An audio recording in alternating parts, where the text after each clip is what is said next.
जुमे की नमाज के बाद मौलाना कल्बे जवाद की अगुवाई में हुआ प्रदर्शन। हुसैनाबाद ट्रस्ट पर भ्रष्टाचार और जमीनों पर कब्जे के आरोप लगे। नाराज लोगों ने चेतावनी दी है कि अगर कार्रवाई नहीं हुई तो बड़ा आंदोलन होगा। अंजुमनों के साथ बैठक के बाद अगला कदम तय किया जाएगा।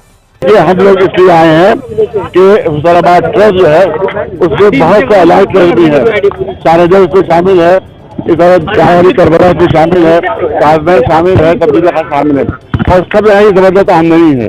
लेकिन किसी आमदनी का कोई भी ये हिसाब नहीं देते डीएम साहब और एडीएम और जो नीचे के अधिकारी हैं, और सब खा जाते हैं, पूरे पैसे खा रहे हैं, करोड़ों खा रहे हैं।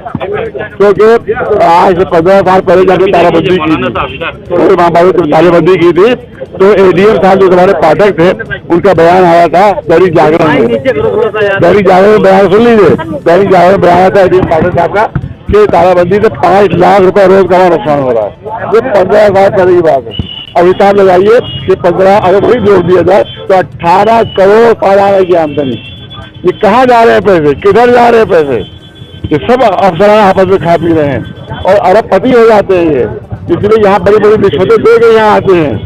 यहाँ लखनऊ में बड़ी रिश्वतें देकर यहाँ पर अधिकारी बनते हैं ताकि हुसैनाबाद की लालच में बनते हैं कि यहाँ आप ये दुकानें यहाँ पर तकरीबन 200 दुकानें हैं, इसमें हर एक रोजाना 2 से 2.5 लाख रुपए रोजाना वसूले जाते हैं और ये सब फरार खा जाते हैं।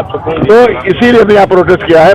और ये जमीन जो दी है इन्हें, पहले पूरी को दी जमीन, अब सड़क को दी, तो ये डीएम साहब जो है ओनर नहीं है, ये तो जमीन दे दें, ये केयर है, इनको राइट नहीं है, अधिकार नहीं है जमीन देने का।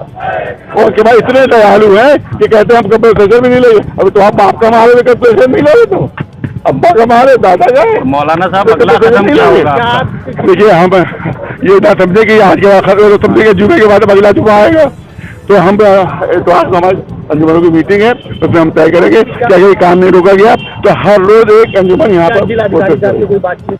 आज एडीएम साहब आए थे, आज जब आए थे जो अभियान दिया तो एडीएम आए थे, हमने उससे कहा ये बताइए आपने किस अधिकार से जमीन दी है? ये बहुत अच्छा काम है, पहले साहब बहुत अच्छा, हमने कहा अनाथालय बनना हुआ अच्छा काम है, डीएम साहब की कोठी अनाथालय दे दें, अनाथालय के लिए डीएम साहब की कोठी दे देंगे, बुरा है काम नहीं दे सकते क्योंकि उनको अथॉरिटी नहीं है। तो ये जमीन देने की भी अथॉरिटी उनको नहीं है, नकली बने हुए, जाली बने हुए हैं। तो ट्रस्ट में कमेटी है, इसे कमेटी नहीं बनाई पूरी, अकेले बने हुए हैं, अकेले बने ये बिल्कुल नकली है, ये धोखाधड़ी है और सिर्फ बेईमानियों के लिए। तो नया डीएम आता है तो बड़ी ईमानदारी के नारे पर करता है, लेकिन अब उसका करोड़ों का माल देखता है तो वो भी बेईमान हो जाता है। घंटा घर के पास जो की बनी उसको लेकर भी आपत्ति है, तो यही पैसे लेने के बना रहे हैं, ये सब अधिकारी पैसे ले लेके सब बना रहे हैं। आप किसी को एक छत बनाने नहीं देते वहाँ पर। अच्छा, जो किराएदार है एक छत नहीं बनाने देते और यहाँ पूरी इमारतें बनवा रहे हैं, ये सब पैसे लेके बनवा रहे हैं। हाँ, वो सब पैसे ले रहे, अधिकारी पैसे ले रहे हैं और सब हुसैनाबाद ट्रस्ट की जमीनें हैं और खा रहे हैं, ये अफसर खा रहे हैं।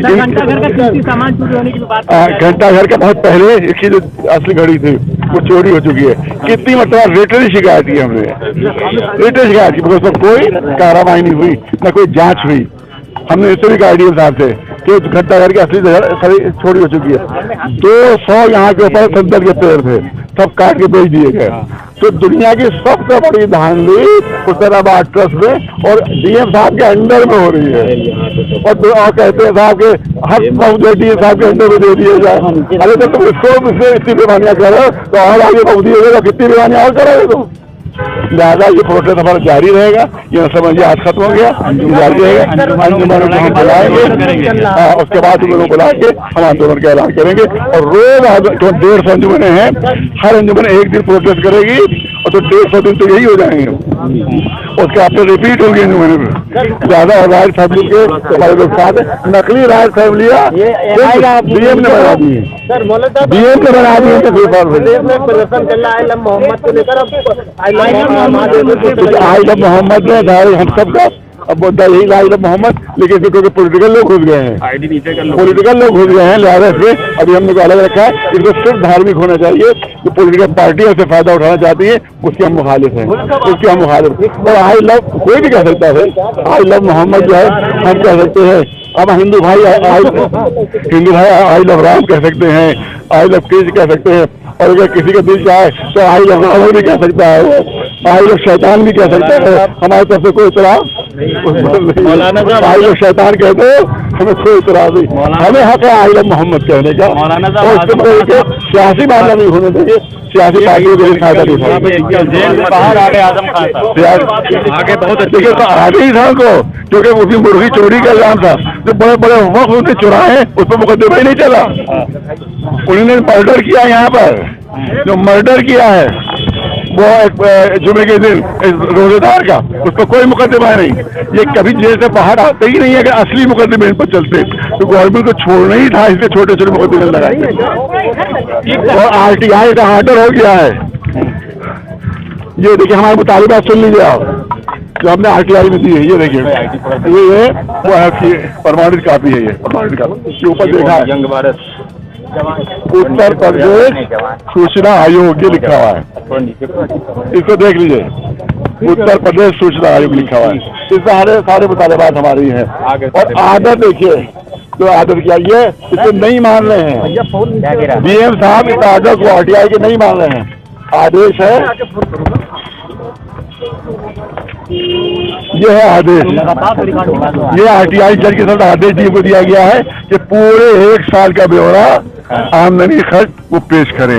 आज तक अभी पेश नहीं किया उन्होंने। ठीक है सर, RTI के भी नहीं मान रहे हैं। ठीक सर, थैंक यू। DM साहब RTI के भी नहीं मान रहे हैं।